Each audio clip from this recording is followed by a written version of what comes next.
Not my brother, not my doctor, not the men I play cards with on Thursday nights who think they know everything about me because they've known me for 20 years.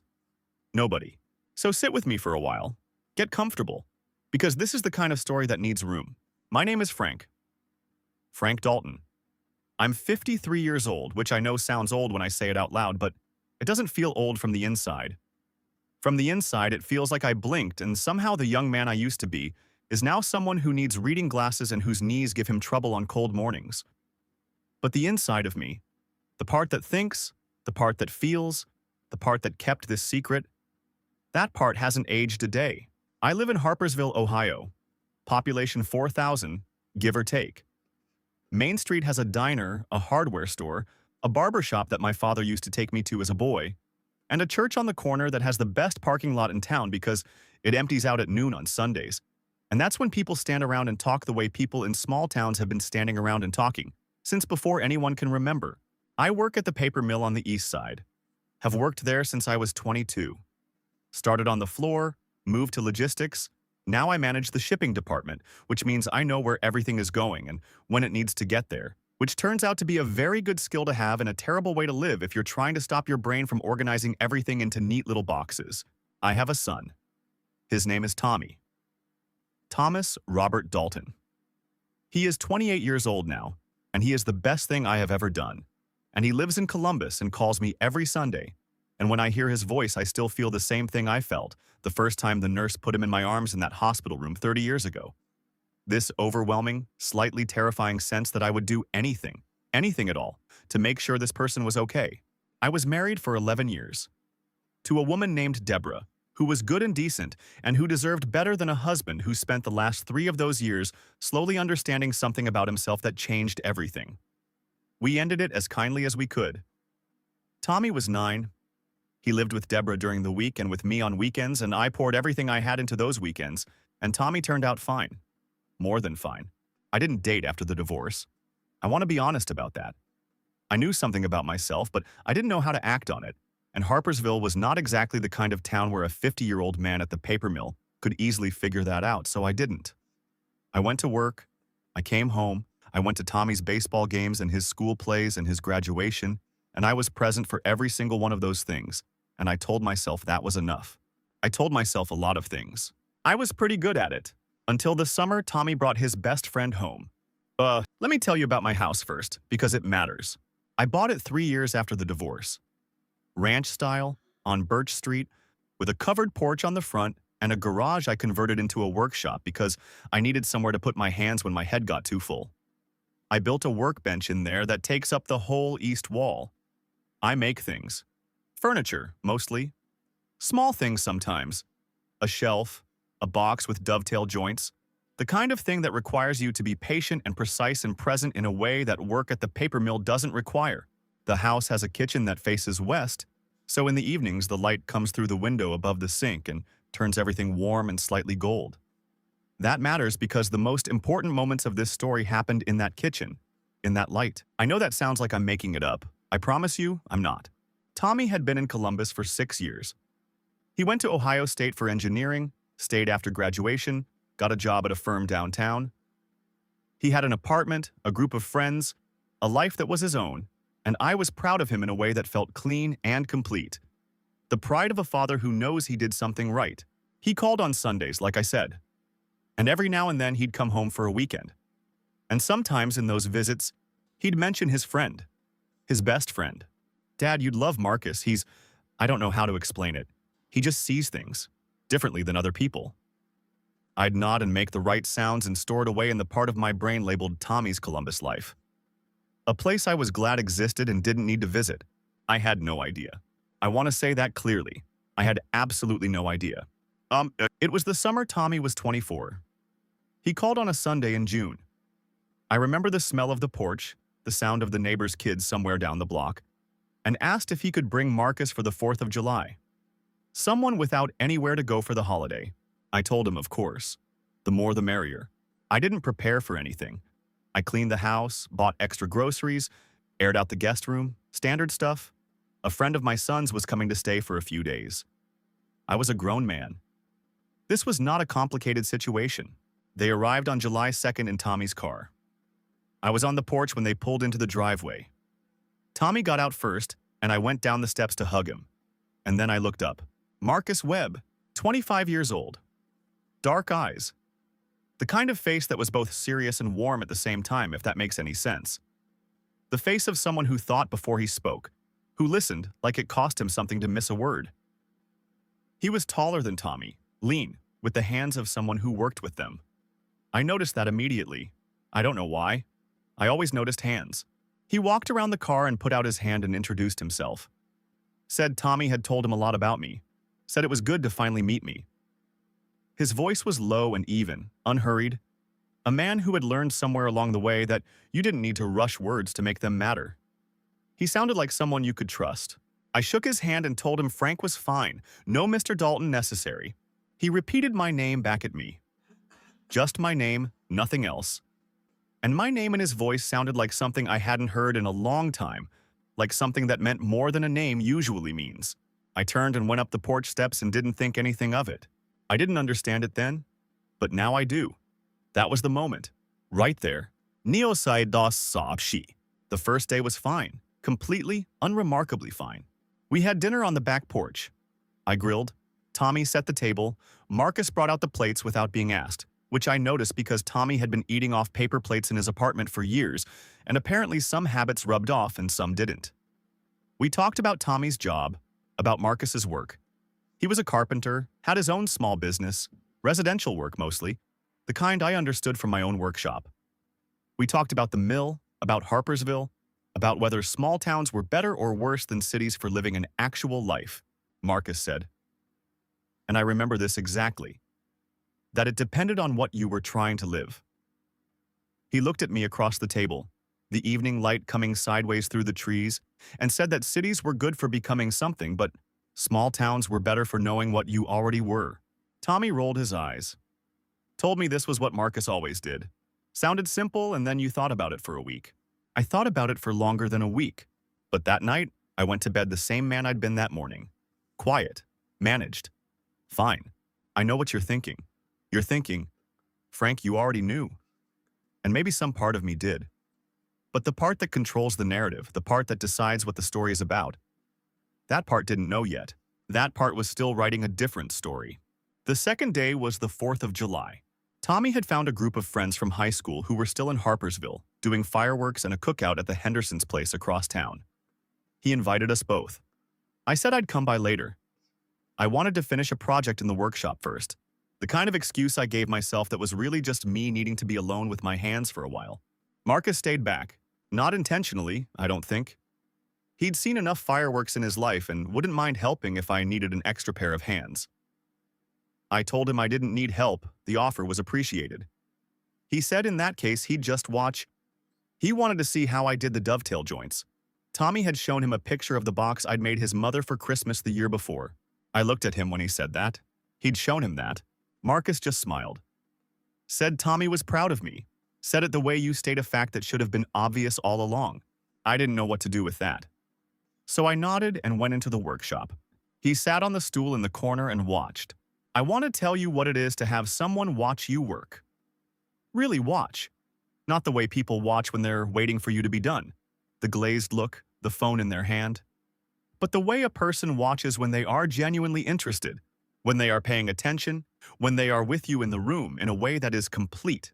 Marcus watched me work for 3 hours. He asked questions sometimes. Good questions. The kind that told me he understood something about craft, about the relationship between a tool and a material, about why you couldn't rush certain things. When I answered, he listened like every word was going somewhere. At some point, it was around 9 o'clock. The fireworks had started somewhere across town. We could hear the distant thuds. I made a mistake on the joint. Not a bad one, recoverable. But I made it because I was distracted, and Marcus said very calmly that I'd been thinking about something else. I looked up from the workbench. He was still on the stool, elbows on his knees, and he said he could tell by the angle of the cut. That it had changed right at the end. Barely, but it changed. He stood up and came over to look. Close, closer than necessary, which I noted and then told myself not to note. He studied the joint and then looked up at me and said, "You went somewhere else for a second." I had. I'm not going to tell you where. We went inside after that. I made coffee and we sat at the kitchen table, the light from the overhead, the distant fireworks muffled through the walls. And we talked. I don't remember everything we said. I remember it felt like the kind of conversation I hadn't had in years. The kind where you aren't managing the other person, aren't calculating what they want to hear, aren't presenting a version of yourself.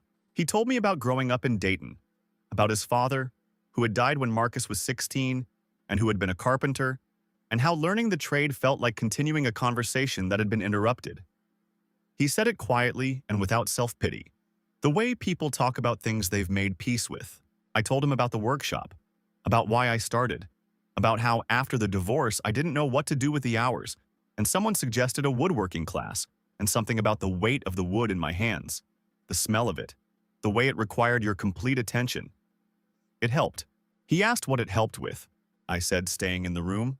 He looked at me for a moment, then said he knew exactly what I meant. We looked at each other across the table, in that light, with the last of the fireworks going outside, and something happened that I don't have a good word for. Not a moment you could put in a photograph. Nothing moved.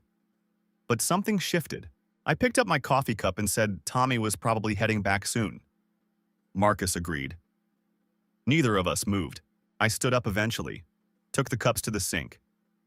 He helped, again, I noticed.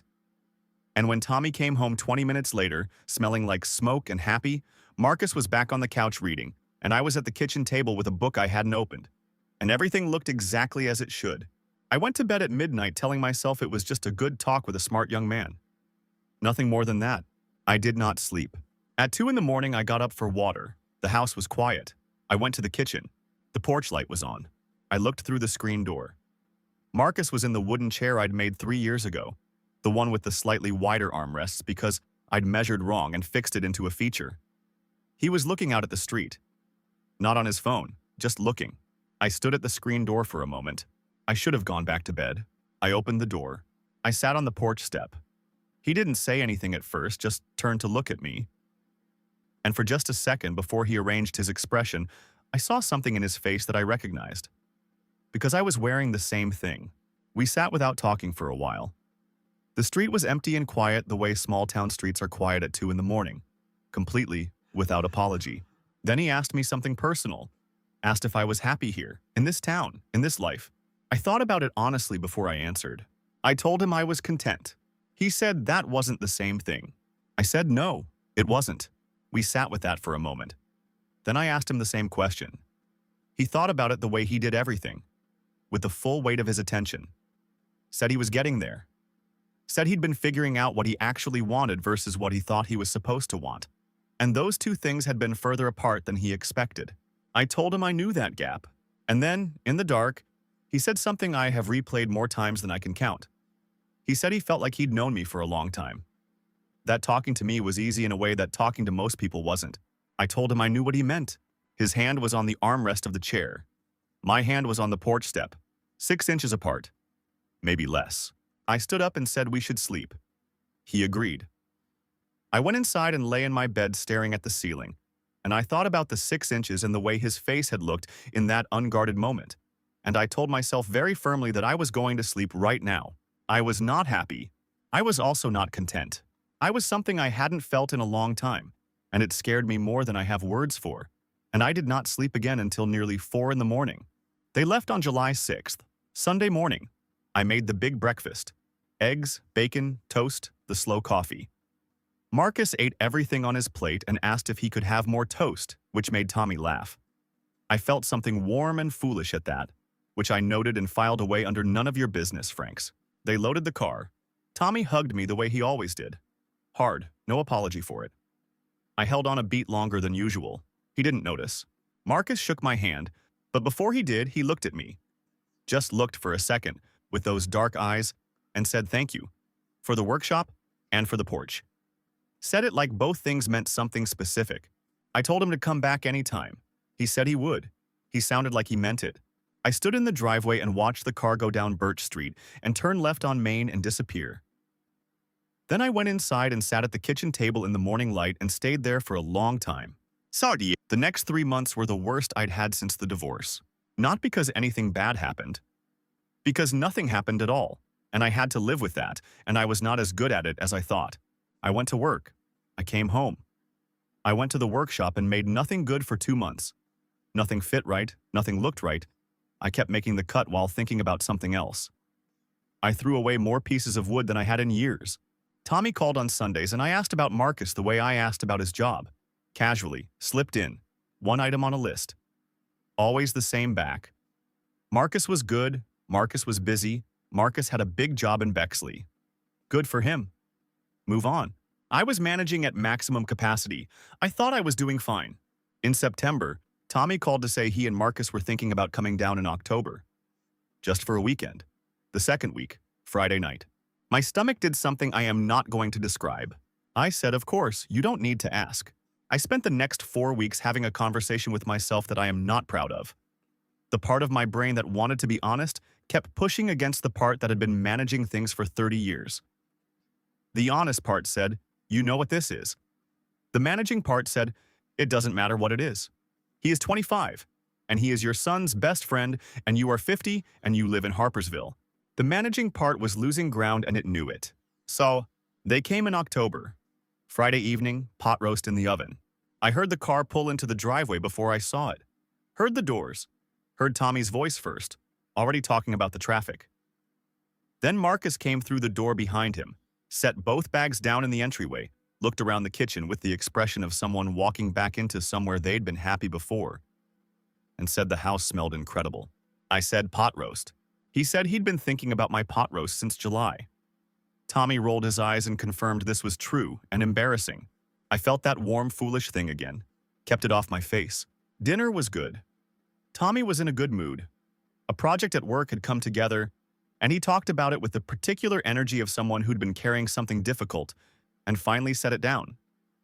Marcus asked good questions, the kind that showed he'd been listening to Tommy talk about this job for months, knew the names of the people involved, understood what the stakes had been. They were genuinely good friends. Watching them, I felt two things at the same time. Glad my son had this, and something else I was not going to examine. After dinner, Tommy stepped out to the back porch to call Deborah, his weekly check-in with his mother, a good habit I'd always respected. Marcus and I cleared the table. We washed up side by side in the kitchen. He washed, I dried. Neither of us had discussed it, we just settled into it. And I noticed that, the way you notice when something has its own gravity. We talked while we worked. About the Bexley kitchen job, which had been more complicated than expected because the original measurements were wrong and he'd had to redesign the cabinet layout in the field. I asked how he stayed calm when the whole plan fell apart like that. He handed me a pan and said he reminded himself that the plan was never the point. The kitchen was the point. And the kitchen could still be good even if the plan wasn't. I dried the pan and said that was a good way to think about it. He said his father used to say it, that the job is the job and the plan is just a way to start. He said it simply, not with grief exactly, but with the particular quality of someone carrying something they've learned to carry well. I said his father sounded like a smart man. He looked at the window above the sink and said his father was the smartest person he'd ever known who never knew he was smart. We were quiet for a moment. The water was still running. And here is where I almost said it. I was standing in that kitchen with a dish towel in my hands and the warm gold light and Marcus next to me, and I could feel the sentence in my chest, the actual weight of it, the specific shape of the words. But I said the safe thing instead. I said it was good to have him back here, which was true, but it wasn't the truth. He held my gaze for a moment, 1 beat, maybe 2, and said it was good to be back. Then he turned off the water. Tommy came in from the porch. We went to the living room, watched something on television. At 11, Tommy went to bed. Up since 5, the drive had tired him. His door closed down the hall. I should have said goodnight then.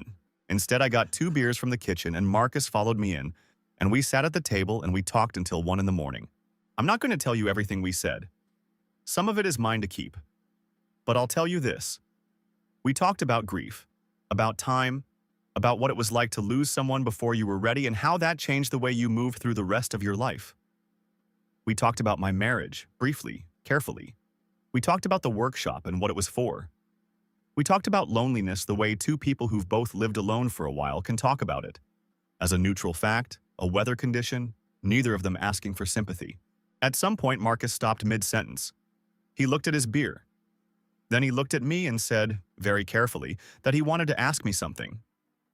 Whether I ever thought about what things might look like if they were different. Not everything. Just one or two things. I knew what he was asking. I knew it exactly. And the managing part of my brain said, do not answer this. I told him all the time. He looked up at me. I said different and better weren't always the same thing. He held my gaze for a long moment. Then he nodded slowly, like I'd said something he was going to think about. Said I was right. Stood up, said goodnight. Went to the guest room. I sat at the table alone. I had said it to protect myself. To protect us both. But lying in the dark later, I knew. What I wanted was both different and better. That was the most frightening thing I had ever known about myself. In the morning, something was different between us. Nothing happened. Nothing was said. But there was a quality to the air that hadn't been there before. The way weather changes before the weather itself changes. Tommy was cheerful at breakfast, oblivious in the best way. Marcus was quieter than usual. He helped clean up without talking, which was different. He stood at the counter and I stood near him, and there was a few inches of space between us that felt like more than that. At one point, he handed me a plate and our fingers touched. Just the tip of his fingers against mine on the edge of the plate. He went still. I went still. Tommy called from the table asking about more coffee. We both moved at once, back into the ordinary business of the morning, and that was that. By noon, they were loading the car. Tommy's hug. Marcus's handshake, lasting a beat longer than last time. Then they were gone. But October became November. November was bad. I made no furniture. I went to work and came home and sat in the workshop and looked at my tools and didn't pick them up. Tommy called on Sundays and once mentioned that Marcus asked about me. Asked how Dad was, the same as always, like it was just friendly. Tommy had said he was fine. Marcus had said good. One Sunday, Tommy said Marcus genuinely liked me. Like, actually. He didn't say that about a lot of people. I said I liked him too. Hung up and sat in my kitchen and felt like a man who had walked to the edge of something and stepped back and was now standing in the middle distance wondering what he was doing. December came, and with it something I didn't expect. I ran into Carl Jeffries at the hardware store. Went to high school with him. He'd moved away and come back. Come back with a partner, a man named David. I'd nodded at them at the diner a few times. Done the decent thing. But that morning Carl caught me in the sandpaper aisle and we talked for 20 minutes, easy and warm. At the end, he said I should come to dinner sometime, that David was a woodworker and they'd like the company. I drove home with my sandpaper and sat in the driveway. I thought about Carl walking into that diner, about what it took, about the people who nodded and the people who didn't, about what it was to be known in a town that had known you since you were a kid. Then I thought, it's not the town you're afraid of, Frank. I went inside and called Tommy. Not a Sunday. He picked up and said it wasn't Sunday, sounding half amused. I told him I knew, said I wanted to know if Marcus was around that weekend. Tommy went quiet for a second. Then said Marcus was there. Yeah, they were just hanging out. I said to tell him I said hello. A pause. Then Tommy said, okay, in a voice that meant more than okay. My phone rang 10 minutes later. Columbus number I didn't recognize. Marcus's voice. Low, unhurried. He said Tommy told him I'd called. I said, yeah. I'd been thinking about the pot roast, about making it again around Christmas. Thought maybe they'd both want to come. He said they'd already planned to. I said, oh, good.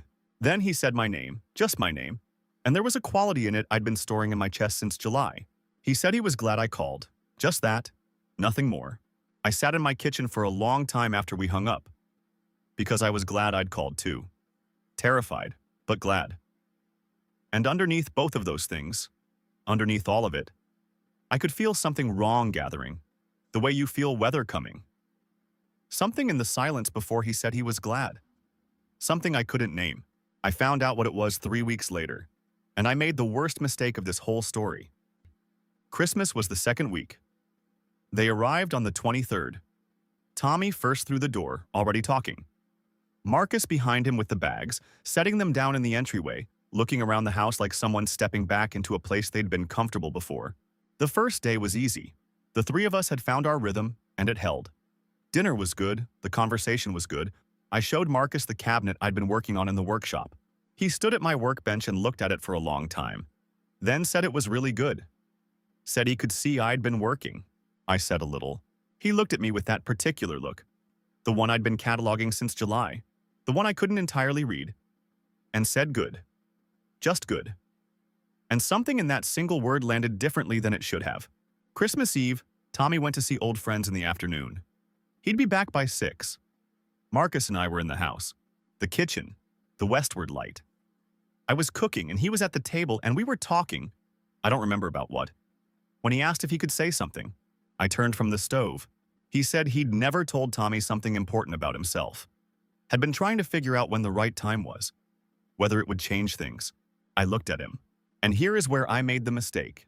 I was so certain. I thought he was telling me something about Tommy. That the important thing he hadn't said was about Tommy.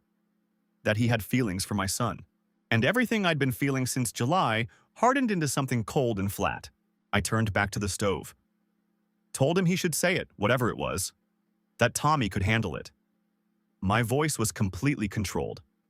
It was the voice I'd been perfecting for 30 years. The voice that gave nothing away. Marcus was quiet behind me for a moment. Then he said, right, yeah, okay. And the warmth went out of the kitchen. Nar. Christmas Day was difficult. Not on the surface. The surface was fine. Presents, breakfast, dinner, Tommy happy and unaware. But between Marcus and me there was something broken that hadn't been there before. He was warm to Tommy, as always, but with me there was a formality. A careful distance that I had put there and didn't know how to take back. They left the 26th. Tommy hugged me, said good Christmas. Marcus shook my hand. Quick, correct, the handshake of a man who has received a message and understood it. Said thanks for having him. I said anytime. I watched the car disappear down Birch Street. Then I went inside and sat at the kitchen table and I thought about what he'd said. Important about myself. Not about his feelings for Tommy. About himself. Something he hadn't told Tommy about himself. I sat very still. I thought, Frank, you absolute fool. He wasn't confessing that he loved my son. He was asking if it was safe to be who he was. And I had answered him with the coldest possible silence. I put my head in my hands. January was the worst month I'd had in years. I want to be honest about that. Tommy called on Sundays and I asked about Marcus and Tommy said something was going on, but Marcus wouldn't say what. I said, give him time, in a voice so normal it should have been illegal.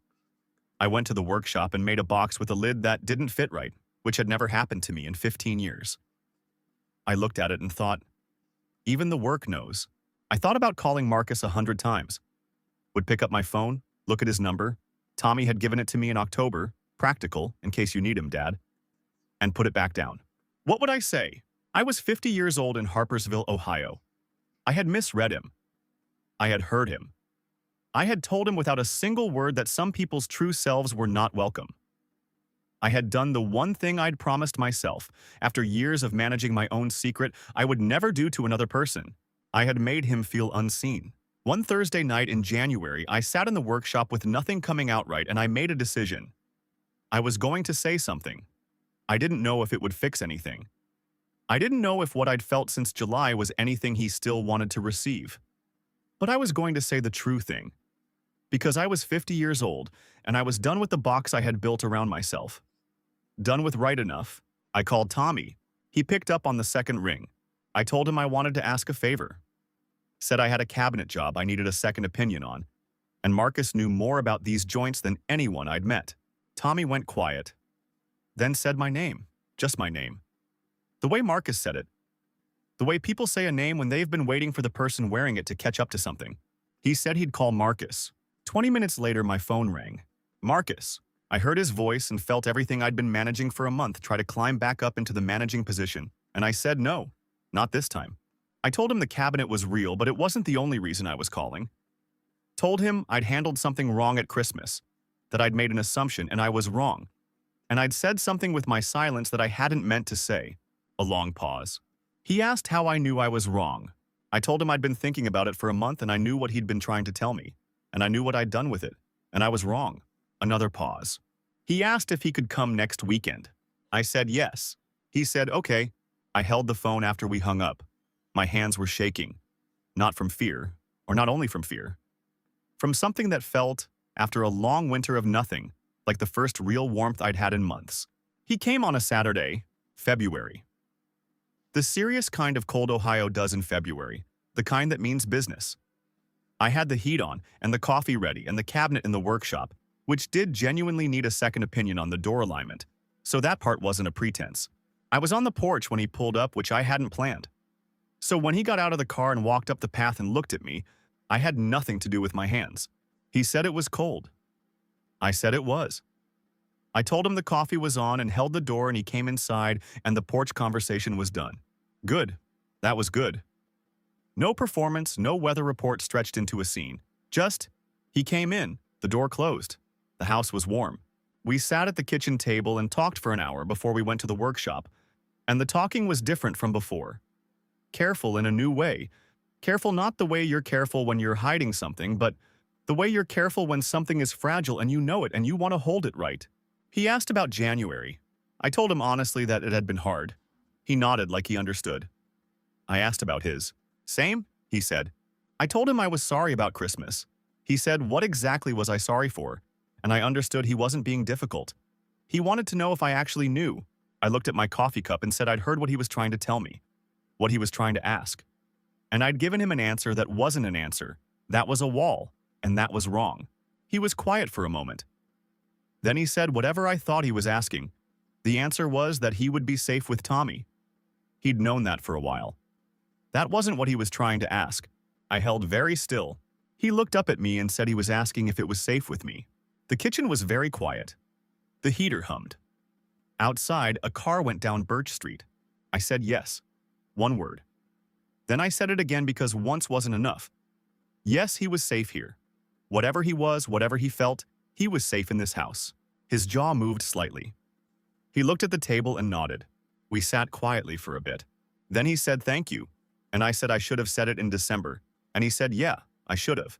And we looked at each other and something between us, the thing that had been damaged, I felt it begin to rebuild. Not by pretending the damage didn't happen, by working with what was there. We spent the afternoon in the workshop. The cabinet door was genuinely misaligned, the hinge placement off by 2 millimeters, which sounds small but looks wrong. He saw it immediately. Said I needed to move the hinges up, not much, but it would fix the whole thing. I said I knew something was off but couldn't find it.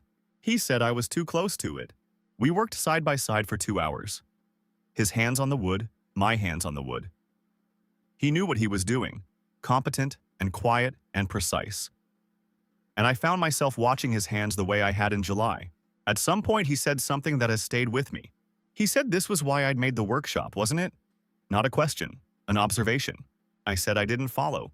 He said he thought I'd built it to have somewhere to bring people, where things made sense, where you showed someone who you were instead of telling them. I thought about that for a long time. We cleaned up at 5, went inside. I made pasta, nothing elaborate, and we ate and talked the way we'd talked in July before I complicated things. Easy, not managed. After dinner, we sat in the living room. The television was off. The lamp was on. Outside, dark and cold. The conversation went quiet, not awkward, just quiet. The kind that happens when 2 people are comfortable and don't need words to fill it. Into that quiet, Marcus said he wanted to tell me something that had been sitting with him since July. About the walk, the porch, the kitchen. Said he'd felt something and hadn't known what to do with it, and he'd kept telling himself it was just gratitude. That I was kind to him, that I treated him like a person and not just Tommy's friend. I said he was a person. He smiled briefly. Told me he knew. But what he felt wasn't gratitude. He held my gaze and asked if I knew what it was. I said I wanted him to say it. He looked down for a moment, then back at me. Said he'd felt this way since July and had tried to talk himself out of it 9 different ways and none of them had worked. Said he was 25 and I was. And then he stopped. I said Tommy was 30 years old. He could handle being surprised. That landed. He looked at me carefully and asked if I'd thought about this. Since July, I said. He was quiet. I told him I'd talked myself out of it 8 different ways too. Said the 9th hadn't held. He looked at me with those dark eyes and for a moment neither of us said anything. Then he asked what we did. I said honestly that I didn't know. That this was new territory. He said for him too. This specific combination, and something in his face was almost amused, the way it had been in July when I told him Frank was fine. No Mr. Dalton necessary. I said what I knew was this. I wasn't going to say the wrong thing again. Wasn't going to give him silence when what I meant was the opposite. He asked what I meant, and I almost said it. The sentence was right there. But I needed to do one thing first. I told him I needed to talk to Tommy, not for permission, because Tommy was my son and he deserved to hear it from me before anything else. Marcus went very still, then nodded, slowly, carefully. He said, okay. We sat for another hour talking about other things. The workshop, his business, the spring. I said the garden would need work. He said he'd spent 3 summers helping his mother with tomatoes and knew more about garden stakes than any man should. It was the best evening I'd had in years. At 10, he said he should drive back. I walked him to the door. He put on his coat, turned to me, told me honestly that he was scared. I said so was I. He said, but I'm here. I said so am I. He put his hand on my shoulder for a moment, brief, warm, the weight of it, and told me to call him after I talked to Tommy. I said I would. I watched his taillights disappear around the corner. Then I went inside and sat at the kitchen table and thought about the one conversation left. I was not afraid of it. That surprised me. I had expected fear and instead felt the particular clarity of a man who has made a decision and knows it's right. I called Tommy on Sunday. I'm not going to tell you everything about that conversation. Some things belong to a father and his son, but Tommy was quiet for a long time after I finished. And then he said he'd been waiting for me to be happy for a really long time. That's all. I said I was sorry it took so long. He told me not to apologize, just to be happy. That was all he wanted. I said I was working on it. He said Marcus was a good person, like actually good, not just surface good. I said I know. He said, okay, good. And that was that. 2 weeks after the February Saturday, Marcus came back to Harpersville. A Saturday again. February becoming March. The cold still serious, but with something underneath it now. The first suggestion of warmth coming. I had the porch light on when he pulled up. He walked up the path and I opened the door before he could knock, and we stood in the doorway for a second. Him outside, me inside, the threshold between us. And I realized I'd been holding my breath since Sunday. He came inside. We went to the kitchen. I poured the coffee. We sat at the table. He looked at me. I looked at him. I put both hands around my coffee cup, the warm ceramic under my palms, and I looked at this man. 25 years old, dark eyes, the hands of a craftsman, that unhurried voice I'd been storing in my chest since July. And I felt everything I'd been feeling since the 4th of July. All of it. The whole accumulated weight of every managed moment, everything I'd almost said and hadn't. Every night I'd stared at the ceiling telling myself to stop. I put down the cup. I said, I am in love with you. That's it.